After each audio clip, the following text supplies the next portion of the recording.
sọpá bàbá yín lóní kárí kó wùyàn ṣebí nínú ilé àwọn bàbá rẹ ni ẹ̀yin lẹ́pẹ́ kọ́ lówó gbowó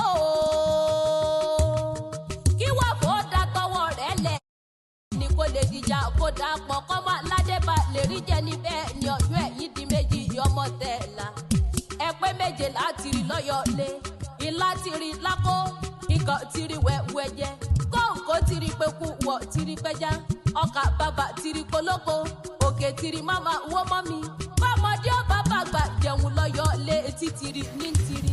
Ọ̀yọ́ mọ Aláàfin òjò pàṣẹ kẹrẹ mọ́dà ọmọ àti bá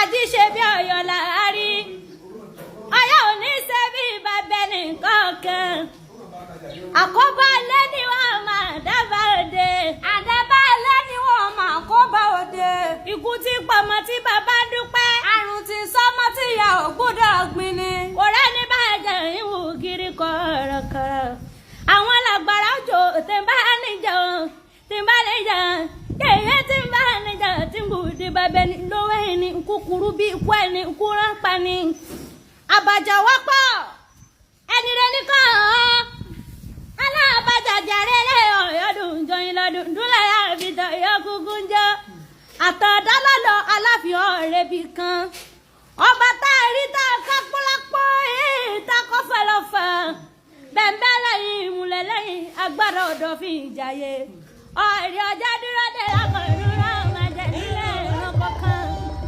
ọ̀jọ́ ló ní káyọ̀ tó ti pa ẹ̀yìn ẹ̀yà gbogbo ọjà ẹ̀rọ wáyé.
Oyo State Anthem.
Oyo Anthem.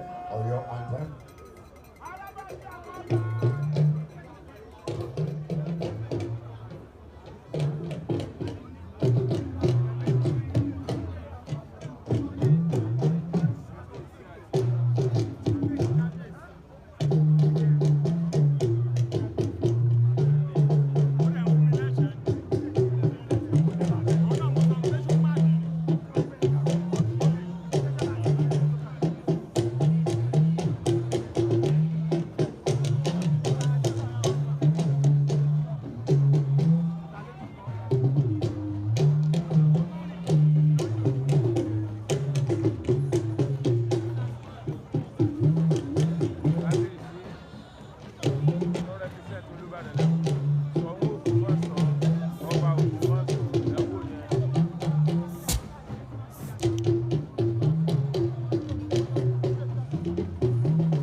heartfelt welcome to this momentous occasion. The official presentation of His Imperial Majesty Oba Abimbola Akeem Owoade I as the new Alaafin of Oyo to the world. Today we gather not only to witness the culmination of this regal accession, but also to celebrate our cherished Yoruba heritage and the rich cultures that bind us all together. On the previous occasion, His Excellency the Executive Governor of Oyo State, Mínísítà Seyi Makinde, honored us by presenting the staff an instrument of office to Oba Abimbola Akeem Owoade I. This signifying the trust and responsibility vested in him as our new Alaafin of Oyo. Today marks a significant milestone as we formally unveil His Imperial Majesty to the entire world. An event that reflects the leadership and vision of our governor, His Excellency.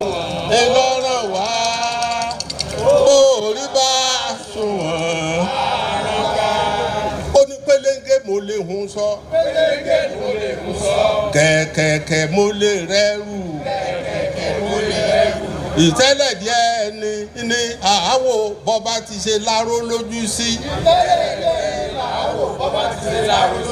Kẹ́ ẹ wá wò tẹ́lẹ̀ dí ìmí bó ti ń koná yanran. Adífá fún tẹ̀tẹ̀ rẹ̀ gùn. Tí ń lọ lè pọnmi ọ̀la fólókun. Àdúrà fún olókun Sẹ̀ní Adé. Agbódò òjọba. Àjífìlùkì. Níjọ́ tí ń fomi ojú sògbére omi. Ìjẹ́ tẹ̀tẹ̀ rẹ̀ gùn dé. Àwọn olókun tẹ̀tẹ̀ rẹ̀ gùn dé. Àwọn olókùnkù sólókun dájú.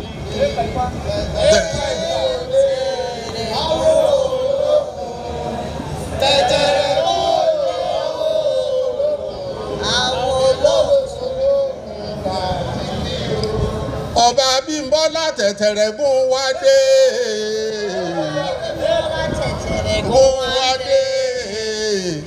Àwọn olókun tẹ̀tẹ̀rẹ̀ gún wá dé. Àwọn olókùnkù sólókun dájíkì.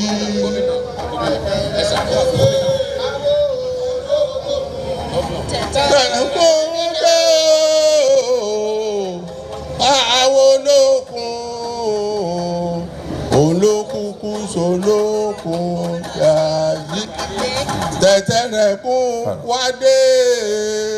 Gomina Seyi Makinde àwọn olókun tẹ̀tẹ̀rẹ̀ kún Ọ̀yọ́ dé. Àwọn olókùnkù sólókun dájíkì.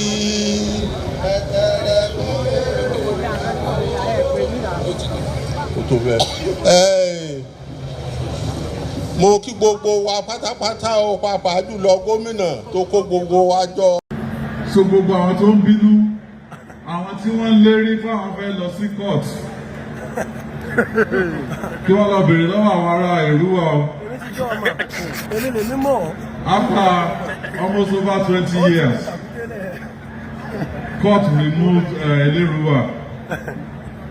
They went through the process again. The same person no took the evidence as Èrúwà. So ẹ tó bá ń lọ sí court, don't go there and waste your time, waste our time.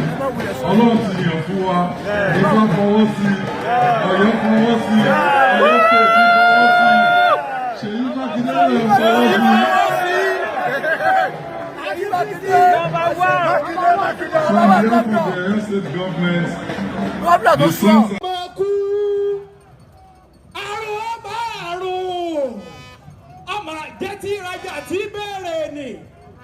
ọmọ wo adé ẹlẹ́wù ẹ̀tù ọmọ wo rúkúsù ọmọ wo rúkúsàbí lóòmù àbókè okòlóhùn ìyànà àbòdò. kúkú dàbí òun àbí bàbá jẹ́ bá àbí bàbá jẹ́ bàbá bàbá yọ̀dá ọmọ ìlébóló. Tọrọ bí òtútù ọmọ ẹ̀jà gbọ́. Àtinúwá jọba ọmọ olúwaṣọ. Yẹ̀ǹkẹ́tẹ́. Yẹ̀ǹkẹ́tẹ́ ìṣẹ́lẹ̀ wà sí ìbọ̀lẹ̀. Wọ́n ní bí kú ọ̀pàlẹ̀ wọn kó wé. Bábálá àbí àkàlà balẹ̀ wọ́n sọ̀rọ̀ ọjà bábálá. Ìgbẹ́ yóò tún ọ̀sẹ̀ ẹ̀dúndé. Ìgbẹ́ yóò tún ọ̀sẹ̀ làkàlà ń fọ̀rùn.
Olúṣèyí tún ti ṣèyí fún wa Seyi Makinde ọ̀sẹ̀ òkú àkíńṣe Seyi ọmọ Makinde òdekílẹ̀kùn gómìnà Aṣọ̀lúdẹ̀rọ̀ òdúdú kábíyèsí rẹ̀ Seyi ọmọ Makinde mo tó ṣùgbọ́n fún ọ.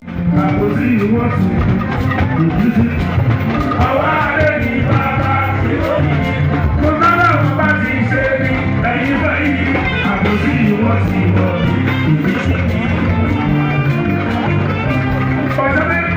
Oníkóró Adénáà ọ̀gbẹ́ wa. Oníkóró Adénáà ọ̀gbẹ́ wa. Wọ́n pa wáyé wù ná. Àbọ̀ wọn ti di ọjọ́ pé. Káwọn ẹ̀jẹ̀ sí bí ẹsẹ̀ ń gbé Àlàáfíà fi ìjọba àbábí. Ẹ̀yọ́ Máyégún jẹ́ ara o.